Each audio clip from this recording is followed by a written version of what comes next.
right. False That's prophet a false is prophet. a wrong prediction. Right. Not a miscalculation.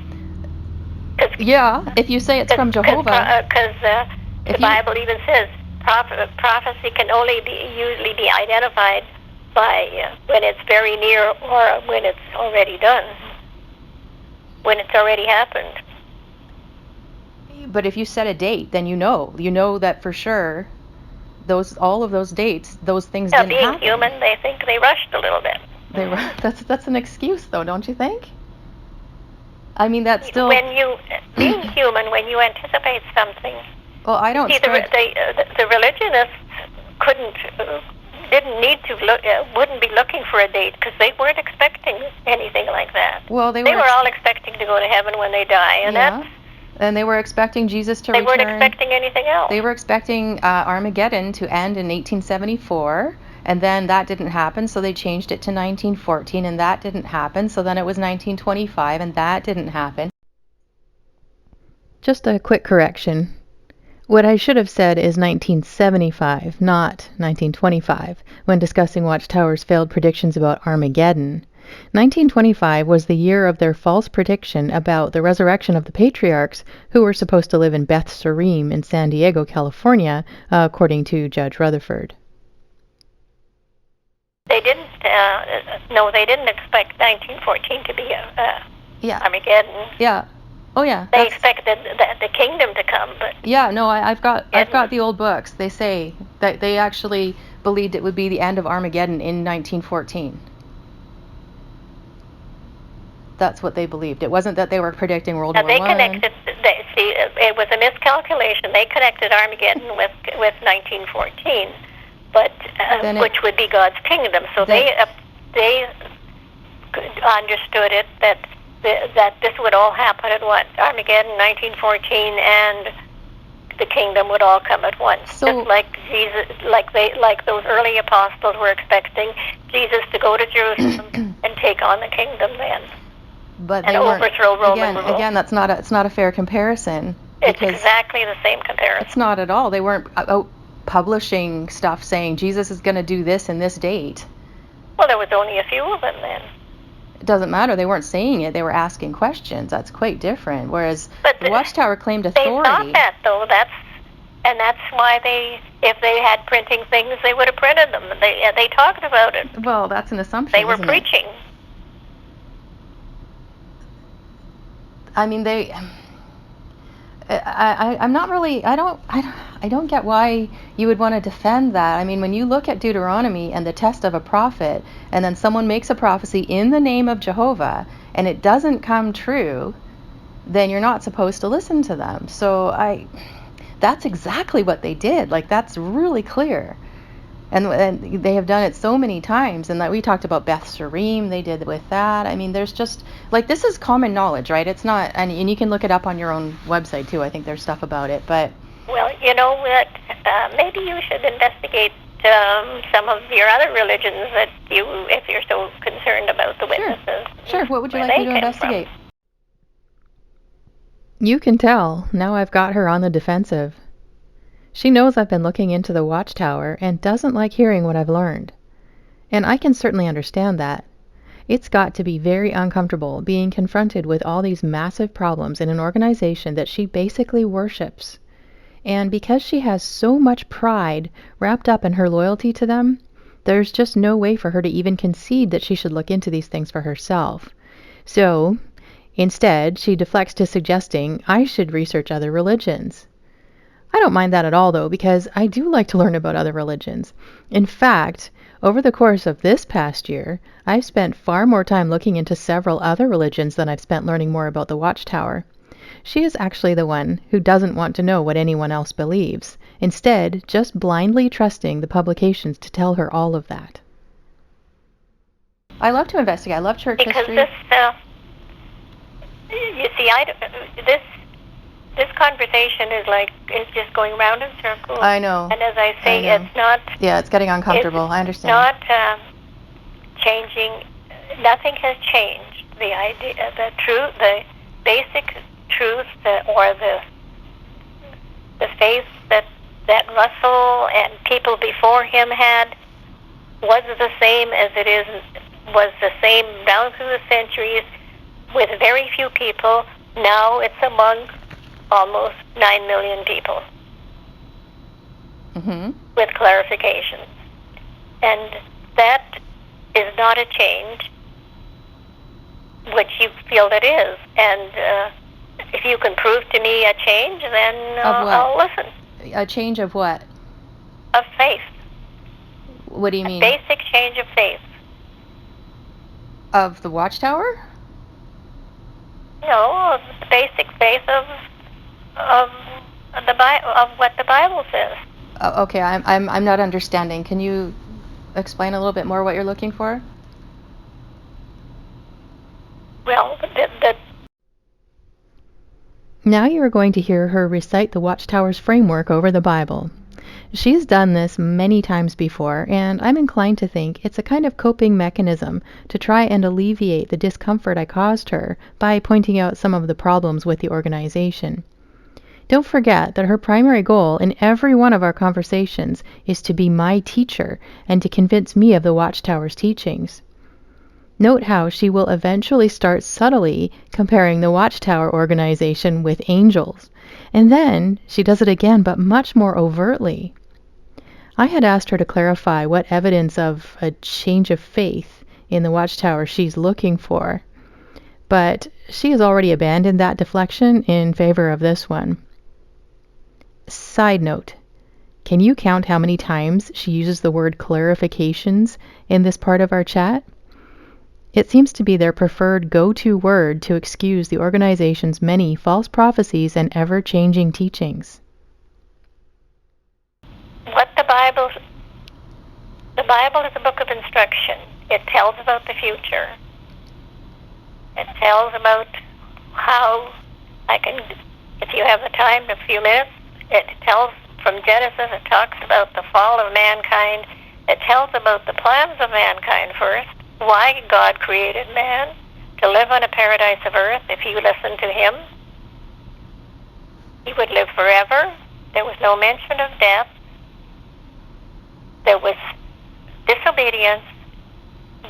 So God made a plan, which is called a mystery, and it was revealed first in Genesis 3:15, down through the whole scriptures, right to the end of the Bible. It is the outworking of that plan for him to return, for God to return paradise to earth, and how he would do it. And it was not a band-aid solution, it was a permanent solution, so it took centuries. And it took individuals. Jehovah knows the heart, so he chose individuals who were right-hearted to keep that truth in them and to propagate it, but it took over centuries to do it because of the fact that it was opposed. And the fact that it was opposed so violently for centuries, but still maintained that same truth with clarifications, is in itself then proof that that is what God's plan is. So that's basically what I believe in. But you would need to understand that through the Watchtower's literature to get your understanding of that. Is that correct? Is that a fair assumption? I don't know if I could get it on my own, but Okay. So would someone have to... I think we all need direction, yes. We all need direction. Because I've noticed just a moment. Let me just... We all need direction because don't forget, in early times, in the early biblical times, God spoke to people through angels. So he's always had an interest in the earth, in his creation. But wouldn't it make sense then, as the population got bigger, and now Satan is in control of the earth, God would still give direction. And how is he going to do that? Through the Bible. The Bible, yes, but that's always, even when the first scriptures, the 5 books of the Bible were printed, he still gave angelic direction. So he would always want to give direction other than just the Bible. Somebody would have to explain the Bible. In times, angels would give a little boost, but in Matthew, Jesus talked about a slave class that would give food at the proper time. A slave class? There's the magic word, proper time. Wait, a slave class? I don't remember ever reading steward. Slave. Some say slave class. Some say steward. I don't remember. The only thing I've ever read about classes in the Bible were that there's no Jew, no Greek. Oh, slave isn't the concern. It's class, like that. There's different classes. A slave is a class. Elite is a class. But it doesn't say. Is a class distinction. But it doesn't say that there's a slave class, though, does it? You're talking about the parable in Matthew 24, right? It talks about a slave, yeah. Right, so it's comparing. In some translation it says slave class, and some say it's a steward. I've never heard slave class. That's a weird one. I know some say servant. Some say slave. Some say slave. Some say servant. But class, I don't think that's in there. Some say steward. Because it's comparing. That parable is comparing a wicked slave with a faithful slave, right? Yeah. Yeah. So that's all that is. And then who is that referring to? That's referring to the churches. The wicked class? Is that what you're saying? No. Either the slave, it's referring to a true church or a false church. Yeah. Well, so that's a class. Well, I don't see that. A class is more than one. A slave class is a bunch of slaves. It's comparing two different people in the same class, though. Yeah, right? We're arguing about words. But well, I'm just wondering, because I've never heard the word class put in there before. That was weird. Okay, so... Is that in your Bible, or is that... Maybe slave, just slave. Okay, just call Russell a slave, then okay. Why am I listening to Russell? Okay. Mm-hmm. Because he's telling the truth. This all gets back to my original question about why she trusts the organization so much. She just automatically believes that Russell was telling the truth, even though much of what he taught is totally rejected by the Watchtower now. She can't defend the individual people that she trusts, so she just keeps saying that they're teaching the truth over and over instead. From there, she will get back into what we had previously been discussing about Rutherford's imprisonment and how the organization's growth somehow supposedly proves that they're the truth. Listen to how much she hates that I have an original copy of the finished mystery. She has to even suggest that it's fake. I've never had a chance to show it to her. Maybe one day. I have shown it to several other people that belong to her Kingdom Hall, though. I wonder if they have ever mentioned it to others in their meetings. So there's somebody appointed on Earth, no matter who it is. They have to be talking the truth. Okay, so of the Bible. Okay. And that is an appointment from God. Okay, so he appoints an angel to go to Paul or Peter or whoever to direct him where to go. So they're like an angel? They're appointed, but they feel they're appointed by Holy Spirit. Yes. Mm-hmm. Okay. So that makes them an angel. And the reason that they feel they can say that is because, as I was trying to finish telling you we earlier talked about, when they were put in prison, everybody was congratulating themselves and figured that was the end of the Jehovah's Witnesses.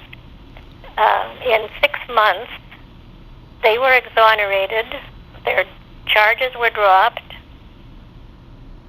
and the organization really took off, and they agreed to small take. Group of people. There's we're worldwide, and we're united, and pretty well every country, even in banned countries, we're there. So that growth in itself is a real indication, then, we feel, of God's favor. Yeah, so I understand. I read about, we're kind of going backwards here, but yeah, the with that book, they were released because they agreed to take those 10 pages out and republish the book, which they did, and then they just changed the pages to be more sort of generic, talking about, No, nothing was. Oh yeah. You're reading that in. No, I've seen them both. I've got the original copy, and I've seen the updated, the next publication where they just changed those 10 pages. Yeah, but just because you got it in print, that doesn't mean it wasn't falsified. Really, at the same time? Someone spent all that money? Nothing had to be changed. What was changed? There's 10 pages in there that talk specifically against the U.S. government and England and Russia and Germany and some other countries, and they really go on. So basically, they just clarified that they weren't they weren't going to be up in arms against them, and they explained why they were against them. Well, like I said, I've got it here. I could read it. They talk about how they're evil, and it's pretty harsh stuff that they say. When we So that's the sedition thing. That's my whole point. That's just it. So they took it out, and of course they got released then because they agreed to take those pages out. I know the book was actually banned. That doesn't make sense. They wouldn't release them just on that. Oh yeah, because those 10 pages were the sedition. A legal case that would not hold water. Well, it's printed material that they were distributing during the war, when it was drawing up. We're getting. Well, anyway, that's the history, whatever. But back to what you were talking about the slave, and so they teach then that if you want to have salvation, you have to come to Jehovah's organization.